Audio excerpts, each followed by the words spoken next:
Pagi ini, saya dibawa oleh Roh Kudus memasuki suatu dimensi realita hadirat Tuhan yang teramat sangat tenang. Tidak ada kebisingan dan suara apapun. Seperti ruangan kedap suara yang berkualitas super. Sehingga tidak ada suara dari luar yang bisa masuk dan suara dari dalam juga tidak akan pernah bisa terdengar dari luar.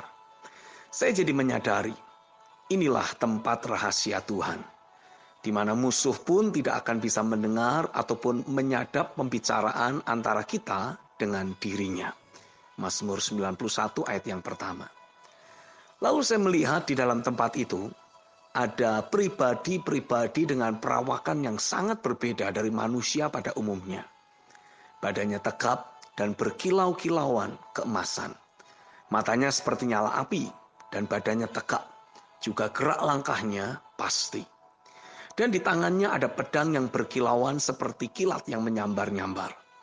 Lalu saya mendengar Roh Kudus membisikkan kepada saya siapa mereka sesungguhnya. Mereka itu adalah para pahlawan iman. Disinilah mereka tinggal. Disinilah mereka dibentuk. Disinilah mereka ditumbuhkan dan disinilah habitat mereka. Lalu saya bertanya kepada Roh Kudus, bukankah mereka harusnya ada di dunia untuk mengalahkan dunia ini? Benar, tapi di saat yang bersamaan, mereka juga berada di dalam alam roh dan dunia pada saat yang sama. Tapi mereka tidak hidup dari apa kata dunia ini, dan mereka tidak pernah meyakini apa yang dunia katakan. Mereka sangat mencintai firman dan realita hadiratnya yang membuat mereka tidak bisa dipisahkan dari kesadaran akan realita Tuhan. Kasih akan Tuhan yang membuat roh mereka bergelora, itulah yang menjadi koneksi di antara tempat rahasia tersebut dengan keberadaan mereka di dunia ini. Yohanes 4 ayat 14. Roh Kudus menegaskan kepada saya, hiduplah hanya dari firman dan tinggallah dalam realita hadiratnya. Hanya sesederhana itu saja untuk kita dapat mengalahkan dunia ini. Tidak perlu berpikir yang susah-susah, sebab memang tidak susah untuk mengalahkan dunia ini. Pastikan saja kecenderungan hatimu terus tertuju kepadaku, kata Tuhan. Pastikan kau mencintai Tuhan dengan segenap hati, segenap jiwa, dan kekuatan. Inilah yang membuat jati dirimu yang sejati sebagai pahlawan iman dapat termanifestasi di atas muka bumi ini.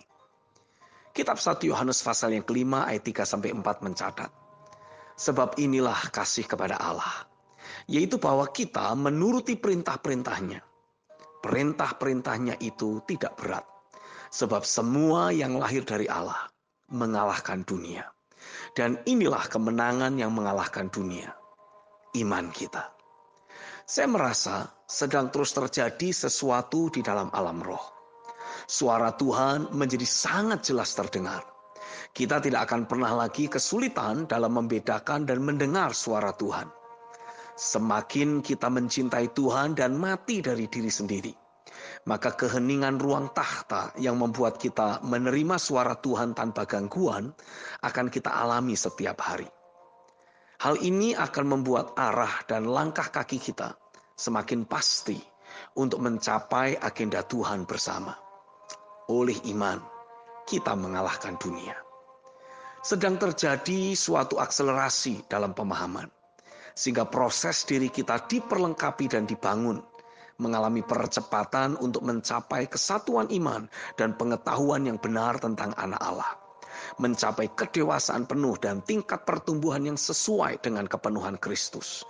Sehingga kita bukan lagi anak-anak yang diombang-ambingkan oleh rupa-rupa angin pengajaran, oleh permainan palsu manusia dalam kelicikan mereka yang menyesatkan. Tetapi dengan teguh berpegang kepada kebenaran dan di dalam kasih, kita bertumbuh di dalam segala hal ke arah Dia, Kristus yang adalah kepala. Daripadanya lah seluruh tubuh yang rapi tersusun dan diikat menjadi satu oleh pelayanan semua bagiannya, sesuai dengan kadar pekerjaan tiap-tiap anggota, menerima pertumbuhannya dan membangun dirinya dalam kasih. Efesus 4 ayat 12-16. Saya yakin kebangkitan pelayanan tubuh Kristus yang akan menaklukkan dunia oleh iman akan segera tiba. Sekaranglah waktunya kita hidup hanya dari firman saja, untuk dibangkitkan bersama dan berjalan seturut jati diri kita di dalam Dia sebagai pahlawan iman.